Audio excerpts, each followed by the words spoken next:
आज का हमारा टॉपिक है प्रश्नावली 13.2 के प्रश्न संख्या 2। दोस्तों उम्मीद करते हैं कि आपको यह वीडियो अच्छा लगेगा। अगर आपको यह वीडियो अच्छा लगा तो एक लाइक कर दीजिएगा और चैनल में पहली बार है तो चैनल को सब्सक्राइब करके बेल आइकन को प्रेस कर दीजिएगा, जिससे कि आने वाली हर वीडियो का नोटिफिकेशन आपको समय समय पर मिलती रहेगी। दोस्तों तो आइए हम दोस्तों इस वीडियो को शुरू करते हैं। तो सबसे पहले हम प्रश्न को पढ़ेंगे। हमारा प्रश्न इस प्रकार है कि कहता है कोई बर्तन एक खोखले अर्धगोले के आकार का है, यानी कोई बर्तन है जो खोखले अर्धगोले के आकार का है, जिसके ऊपर एक खोखला बेलन अध्यारोपित है, यानी कि जिसके ऊपर जो खोखला जो बेलन है वह अध्यारोपित है, यानी ऊपर से रखा गया है।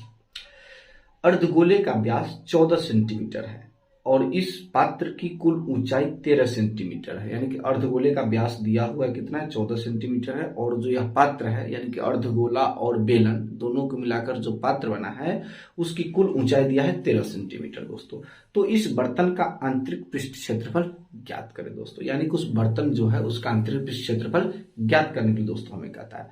तो आइए सबसे पहले हम इस प्रश्न को पढ़े हैं, अब उसके बाद इस प्रश्न के आधार पर हमें फिगर बनाना होगा। दोस्तों तो ये सबसे पहले फिगर बनाते हैं। कहता है कि कोई बर्तन एक खोखले अर्धगोले के आकार का है, तो पहले खोखला अर्धगोला बना लेते हैं। पहले सबसे पहले यहां पर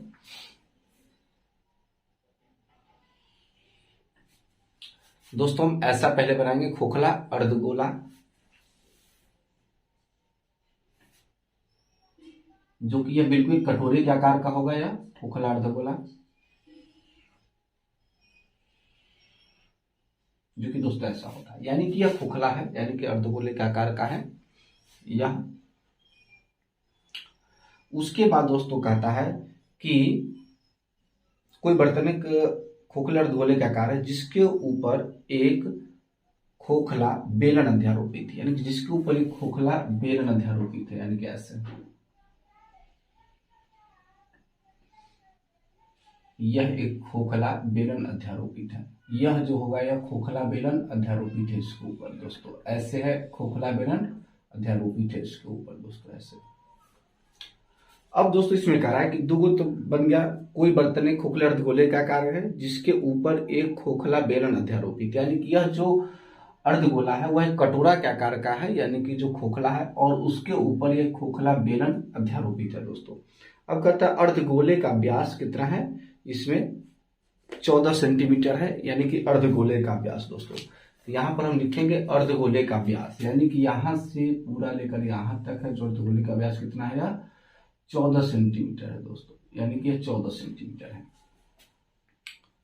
अब कहता है पात्र की कुल ऊंचाई 13 सेंटीमीटर, यानी कि पात्र है जो यह बर्तन यहां से लेकर और यहां तक यह पात्र की जो कुल ऊंचाई होगी यह कह रहा है कितना है 13 सेंटीमीटर है यहां से यहां तक।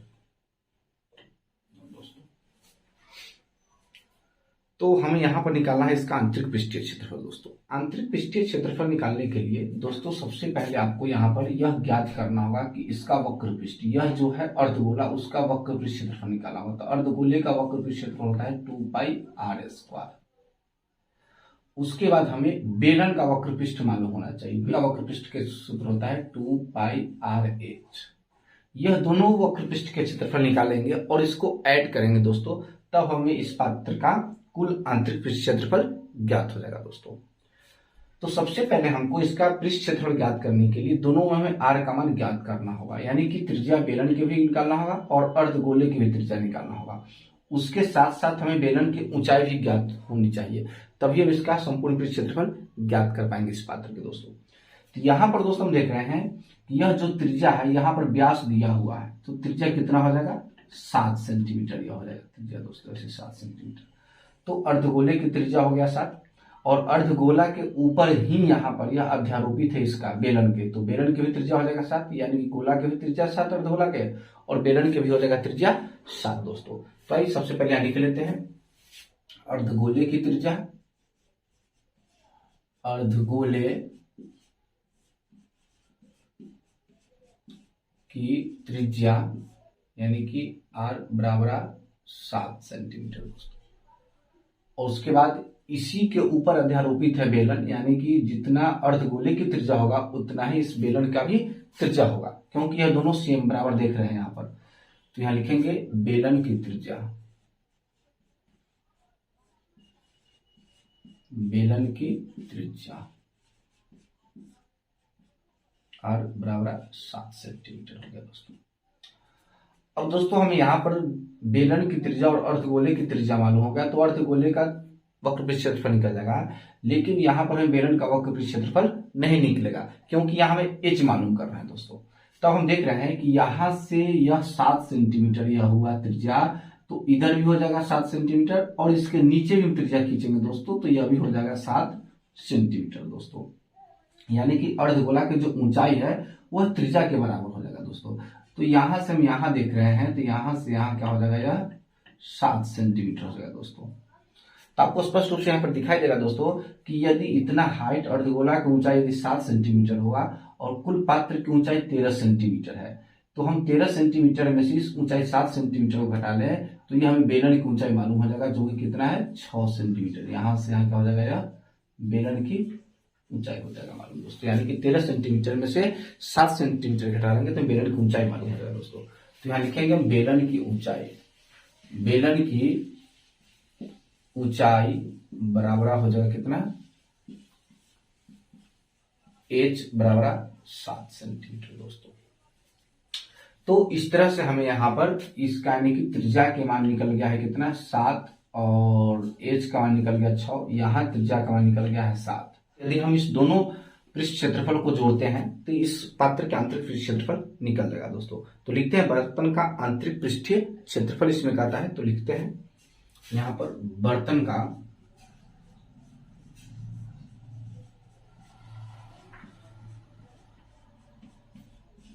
का आंतरिक पृष्ठीय क्षेत्रफल, बर्तन का आंतरिक पृष्ठीय क्षेत्रफल बराबर अर्धगोला का वक्र पृष्ठ क्षेत्रफल, अर्धगोला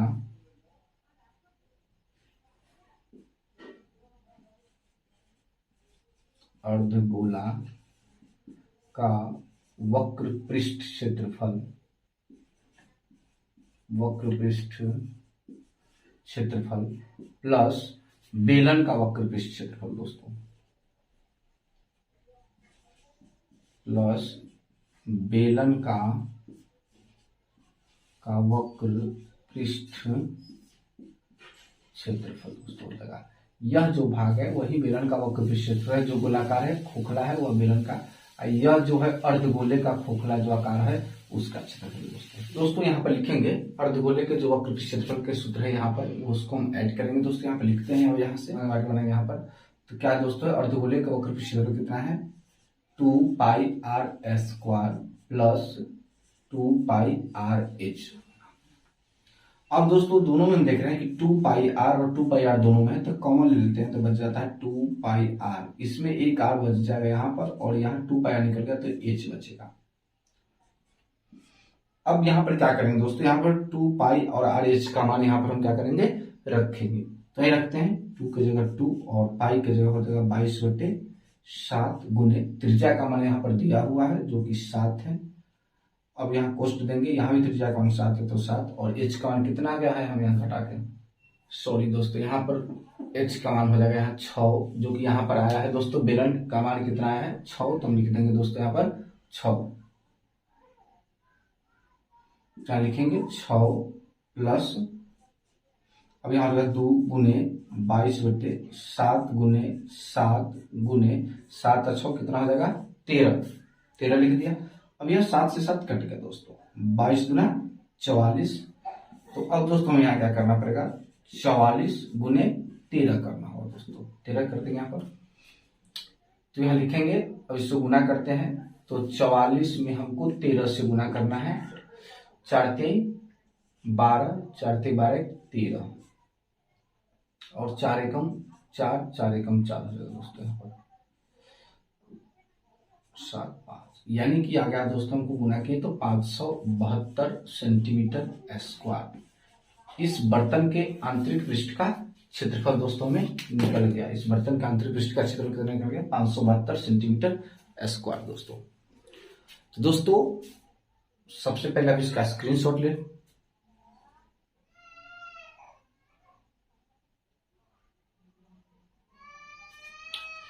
तो दोस्तों उम्मीद करते हैं कि आपको ये वीडियो समझ में आ गया होगा। अगर अभी भी किसी भी कोई डाउट है तो आप हमें कमेंट के माध्यम से बता सकते हैं। और हाँ, इससे पहले के वीडियो को नहीं देखें तो आप हमारे यूट्यूब चैनल 4K स्टडी पे जाके इससे पहले के सारे वीडियो को देख सकते हैं। तब तक के लिए दोस्तों जय हिंद।